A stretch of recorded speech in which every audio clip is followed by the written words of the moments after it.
सभी छोटे बड़े श्रोताओं को सुनीता भटनागर का प्यार भरा नमस्कार। ऑडियो स्टोरीज के हमारे चैनल कहानी जगत में आप सभी का स्वागत है। हिंदी कहानियों की श्रृंखला में आइए आज सुनते हैं रूप सिंह चंदेल जी द्वारा रचित कहानी वह चुप है। वह चुप हैं, बिल्कुल ही चुप। वैसे कम बोलना उनकी आदत है। यह आदत उन्होंने विकसित की है। कभी वह अधिक बोलते थे, जिस पर उन्होंने सप्रयास नियंत्रण पा लिया। वह जानते थे कि कम बोलने के लाख फायदे होते हैं। साथ ही मुंह ताकते रहते हैं कि वह कुछ बोलें, लेकिन वह चुप रहते हैं। दूसरों को सुनते हैं और उनके कहे को अपने अंदर गुनते हैं। अवसरानुकूल कुछ शब्द उच्चारित कर देते हैं, एक एक शब्द पर बल देते हुए। वह अपने वाक्यों की असंबद्धता की चिंता नहीं करते, चिंता करते हैं अधिक न बोलने की। अधिक बोलने को अब वह स्वास्थ्य खराब होने के कारणों में से एक मानते हैं। स्वास्थ्य को वह व्यापक अर्थ में लेते हैं, जो शारीरिक ही नहीं, सामाजिक, आर्थिक, राजनीतिक व्यापक संदर्भों से जुड़ता है। वह कम अवश्य बोलते हैं, लेकिन बिल्कुल चुप उन्हें पहली बार देखा गया है। मिलने आने वालों को उनकी पत्नी शालिनी दरवाजे से ही टरका देती है, यह कहकर कि सुशांत जी का स्वास्थ्य ठीक नहीं है। शालिनी जी, 2 दिन पहले सुशांत जी बिल्कुल स्वस्थ थे। मिलने आए एक युवक के कहने पर वह बोली, कल से स्वास्थ्य खराब है, छींक रहे हैं और गला भी खराब है। शालिनी जी, युवक बोला, वह स्वयं ना बोलें, बस मुझे सुन लें, उनके लिए एक आवश्यक सूचना है। शालिनी ने उस अपरिचित युवक को घूर कर देखा। आप मुझे बता दें, मैं उन्हें बता दूंगी।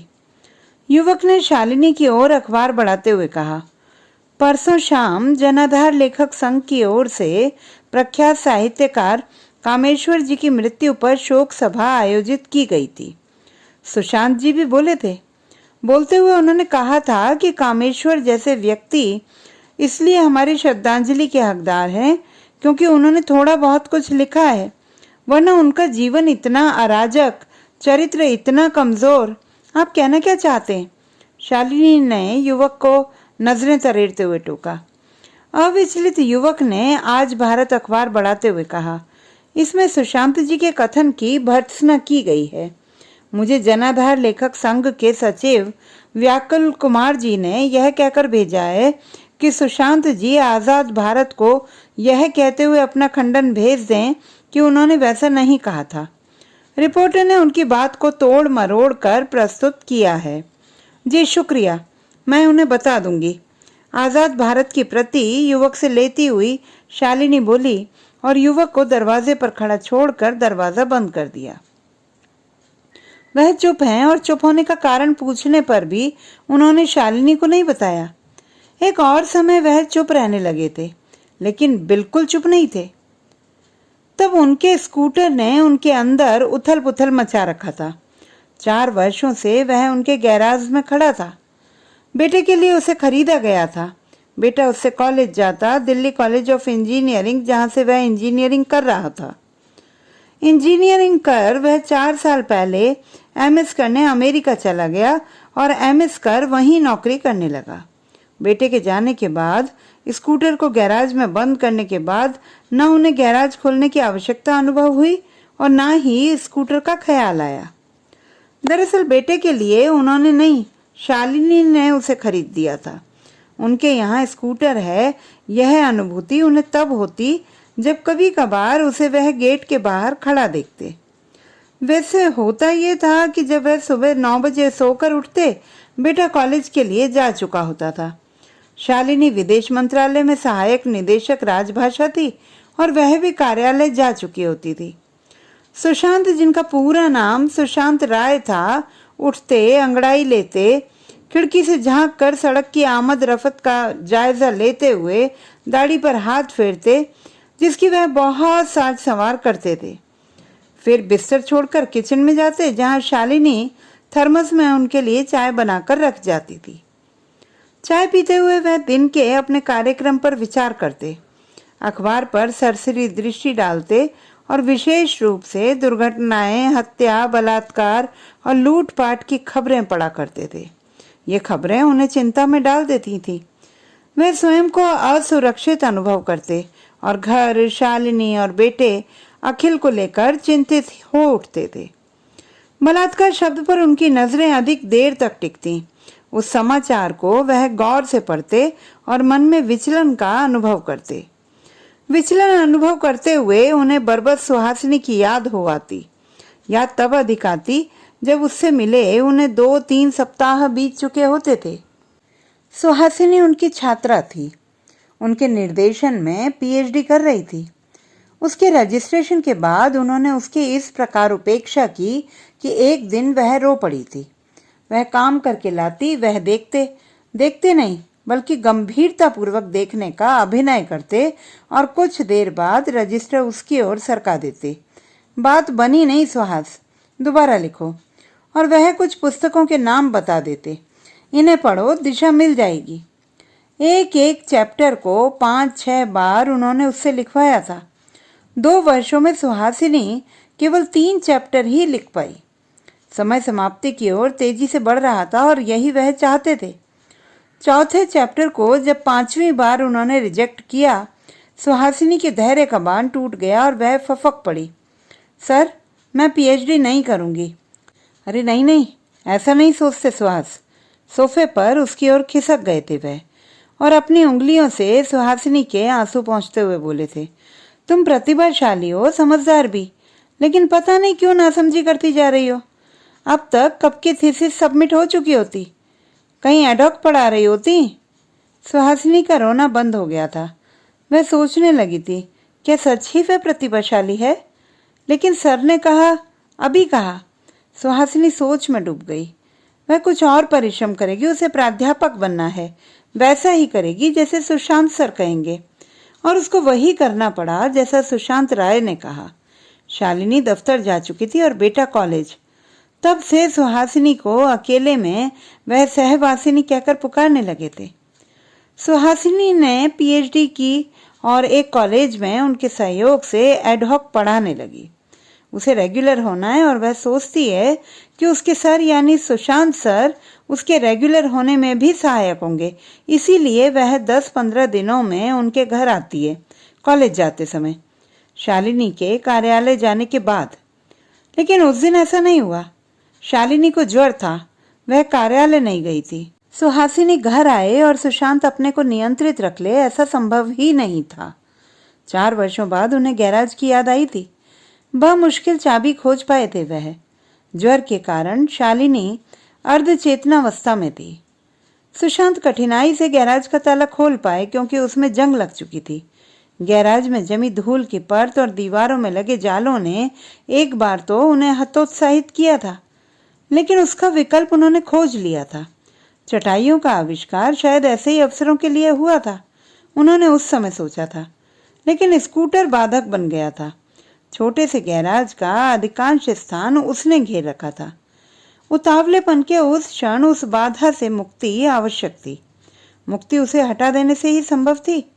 लेकिन 4 वर्षों से एक ही जगह अड़े स्कूटर को हटाना उनके लिए किसी पहाड़ को हटाने जैसा था। भले ही उन्होंने दुनिया को चलाया था, लेकिन स्कूटर चलाना तो दूर, आने के बाद उसे हाथ भी नहीं लगाया था। उसे हटाने से शालिनी के उठ आने का खतरा भी था। उसे खिसका कर उन्होंने धूल और जालों की परवाह न कर धूल भरी फर्श पर ही किसी तरह आधी अधूरी चटाई बिछा ली थी। ऐसे अवसरों में, असुविधाओं में सुविधा खोज लेना उनकी फितरत थी। लेकिन स्कूटर उनके दिमाग में अटक गया था। वह सड़क पर दौड़ने के बजाय उनके दिमाग में दौड़ने लगा था। उसे घर से बाहर कर देने का निर्णय उन्होंने कर लिया था।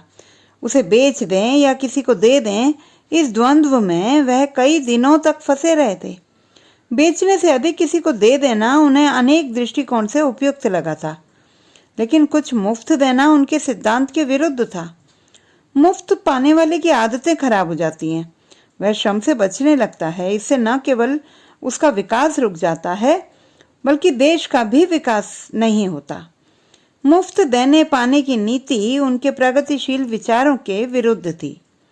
अपने प्रगतिशील विचारों के प्रतिपादन के लिए उन्होंने अपने कुछ सिद्धांत तय कर लिए थे और उन सिद्धांतों को वह कठोरता से मानते थे।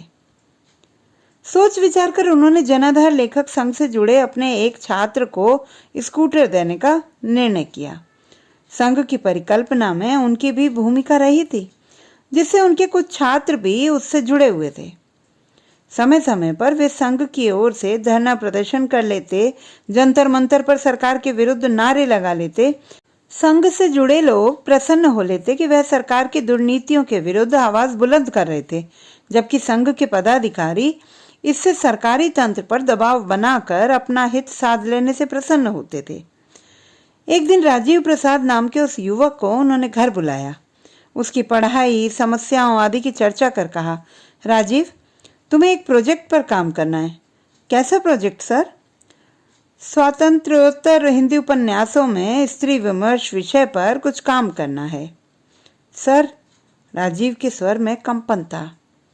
मैं तुम्हारी सहायता करूंगा। यही कोई 200-250 पृष्ठों की पुस्तक, पर्याप्त पारिश्रमिक मिलेगा। 5 दशकों के महत्वपूर्ण उपन्यासों की सूची में लिखवा दूंगा। प्रत्येक दशक के आधार पर 5 अध्याय और 6वां अध्याय उपसंहार।